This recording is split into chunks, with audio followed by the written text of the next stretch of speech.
बाबा जूनदेव जी को प्रणाम। परमात्मा नमस्कार। मला एकटेने प्रणाम कर। भगवान बाबा हनुमान जी को प्रणाम। महान ज्ञानी बाबा जूनदेव जी को प्रणाम। परमात्मा भगवत प्राप्तिकर्ता निष्काम कर्मयोग साधण्याकरता परमपूज्य परमात्मा एक सेवक मंडळ वर्धमान नगर नागपूर अंतर्गत मौजा टाकळी येथील भवनास्थळी नुकतीच चर्चा बैठक सुरुवात झालेली आहे आणि या चर्चा बैठक मध्ये स्वयं भगवान बाबा हनुमानजी उपस्थित आहेत। बाबांना माझा प्रणाम। तसेच सर्व सेवकांचे सद्गुरू ज्यांनी एका परमेश्वराची ओळख या मानवाला करून दिले असे आमचे सद्गुरू महान त्यागी बाबा जूनदेवजी उपस्थित आहेत। बाबांना माझा प्रणाम। तसेच सर्व सेवकांची आई वाराणसी आहे ठुबरीकर उपस्थित आहेत, आईंना माझा प्रणाम। तसेच आजच्या चर्चा बैठकीचे अध्यक्ष दीपक भाऊ ईश्वरकर यांना माझा नमस्कार। तसेच आपल्या मंडळाचे अध्यक्ष सचिव उपस्थित आहेत, यांना माझा नमस्कार। तसेच आजच्या चर्चा बैठकीचे संचालन करणारे लक्ष्मण भाऊ मते उपस्थित, यांना माझा नमस्कार। तसेच गावातील संपूर्ण सेवक सेविका बालगोपाल बालसेवक सर्वांना माझा नमस्कार। तर विषय आहे 4 तत्व 3 शब्द 5 नियम व सेवकावर आलेले अनुभव या विषयावर आज चर्चा बैठक सुरू आहे। तर बघा, आता आपला 42 चे जे त्यागाचे कार्य होते हे 12 वर्ष जे आपण काही चुका झाल्या असतील 12 वर्षामध्ये किंवा काही 1-2 वर्षामध्ये असतील, काही नवीन त्यागाचे ज्याचे कार्य झाले नवीन सेवक असतील 1-2 वर्षातले 5-10 वर्षातले, त्यांना सर्वांना हे त्यागाचे शुद्धीकरणाचे कार्य पकडायचे होते आणि ते पकडायचे असताना मंडळाने एक चार्ट काढला आणि तिथे सर्व नियम आणि कशा पद्धतीचे घडवायचे, कोणते नियम पाळायचे आहेत ते त्यांनी परिपूर्ण आपल्या सेवकापर्यंत पोहोचले आणि सर्व गावोगावी चर्चा बैठकीच्या माध्यमातून ते नियम चर्चा बैठकीमध्ये समजावून सांगितले। तरी पण आमचा सेवक हा अडाणी आहे। बाबांनी म्हणलं होतं का माझा सेवक हा अडाणीचा आहे, तर तशा पद्धतीने आपला सेवक हा अडाणी आहे। कारण सेवकाला आपण वारंवार सांगू नये, त्यांना जो त्यागी सेवक होता 12 वर्षाचा ना 15 ना 20 वर्षाचा जरी का सेवक असेल, पण तो कोणते नियम पाळायचे आणि नाही पाळायचे हे तो विचारत असतो। म्हणजे एक आपला हा सेवक अडाणीचा आहे म्हणूनच विचारत असतो। आणि तर विचारला बरोबर आहे, ज्याला नाही समजलं त्यांनी विचारला, तर मानवाला जो हा जीवन मिळाला आहे हा परमेश्वराने या धर्तीवर आपल्याला पाठवलेला आहे की जा आणि तू आपल्या पद्धतीने आपल्या परीने या धर्तीवर कितपत तू कार्य चांगले करून येतेस किंवा वाईट करून येतेस, मोह माया अहंकार याच्यात त्याग करावा लागते आपल्याला। तर परमेश्वराने आपल्याला या धर्तीवर पाठवले आहे आणि ज्यावेळेस आपल्याला या ठिकाणी पाठवले तर कितपत आपण या मानव जीवनाकरता आपण काय करू शकतो।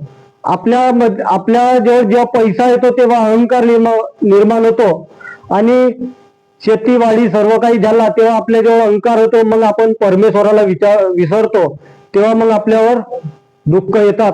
पण आपल्याला परमेश्वराने पाठवले आहे, आपण फक्त आपला काहीच नाही या जमान्यामध्ये, या धर्तीवर आणि या जगामध्ये आपला काहीच नाही, नाही मुलं बाळ आपले, नाही धन संपत्ती, नाही घर आपला, फक्त आपण किरायाने म्हणजे काही दिवसासाठी परमेश्वराने आपल्याला पाठवले आहे आणि त्यासाठी आपण कितपत आपण चांगले कार्य करू शकतो। मानवाने मानवासारखे वागावे असे बाबांनी सांगितले आहे, पण आपण मानवासारखे कितपत वागू शकतो हे आपल्याला सांगितले आणि ते कार्य आपल्याला करायचे आहेत।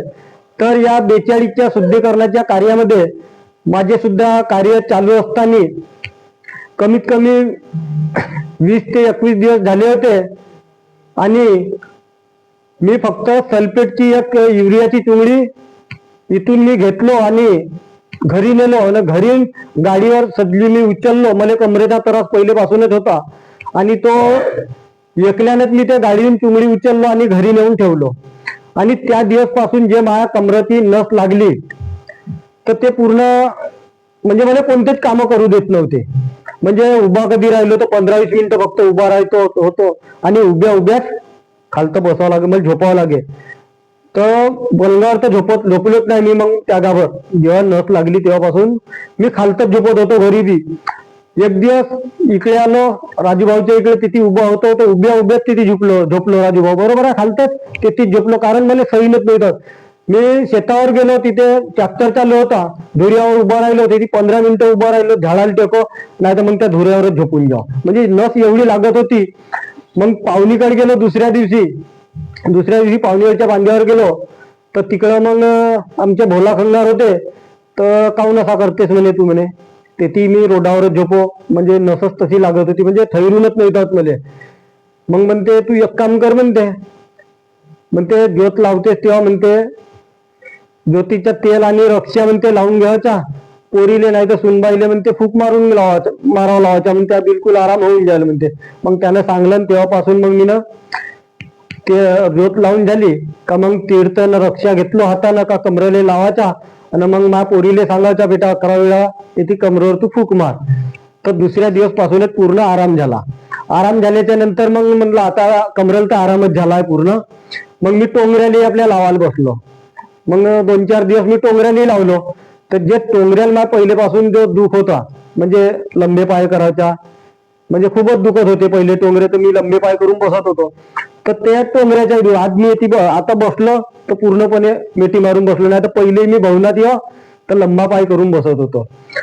मग 2-3 दिवसानं मायाई तो आपला इलेक्ट्रिकल तेल चाप्यातून आणलं ना, मग झाकण खोलत होती, तेवढ्यात मी आलो गाडी घेऊन.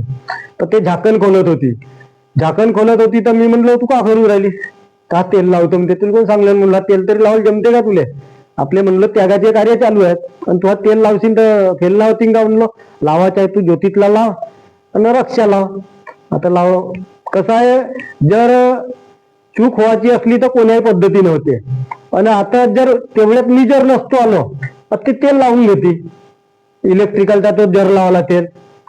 तर कसं आहे कधी कधी परमेश्वर तोच म्हणजे बुद्धी देते आणि तोच आपली बुद्धी भ्रष्ट करते. तर असं करता करता मग नाही लावलं, मग तेव्हापासून तिने मग ते ज्योतीतला तेल लावायला लावत होती.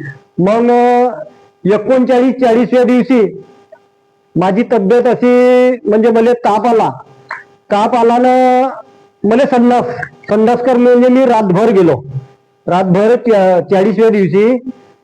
40व्या दिवशी मी रातभर संडास कर गेलो, दिवसभर गेलो. मग तीर्थ बनवलं, परमेश्वरा म्हणलो माया आता 2 दिवस बाकी आहेत, आणि तू एवढी परमेश्वरा म्हणला परीक्षा घेते. आणि खरंच आहे परमेश्वर त्यागामध्ये खूप परीक्षा घेते, कारण 100 पैकी 70% त्याग फेल झालाय आणि 30% सफल झाला असला माझ्या माहितीप्रमाणे. त्याच्यातून 5% परीक्षा नसतील घेतला, 30% 5% परीक्षा नसेल घेतला, पण 25% परीक्षा परमेश्वर घेतो. आणि सत्याला कसोटी असते, लक्ष्मण भाऊन सांगितलं बरोबर आहे, कारण जो जेवढ्या जास्त सत्याने वागण्याचा जो प्रयत्न करते त्याच्यावर दुःख लवकर येते, जरी तो चुका नसलही करत आणि घरचे जर करत असतील तर जो नियमाने जो चालणारा व्यक्ती असतो त्याच्यावर दुःख लवकर येतात. तर 40व्या दिवशी मी रातभर संडास कर गेलो, 41व्या दिवशी संडास कर खूप गेलो. म्हणलं आता खाऊ तर का खाऊ, मग काहीच नाही खाल्लं. मी तीर्थ बनवलं 11 फुकाचा एकच वेळ आणि पेलो.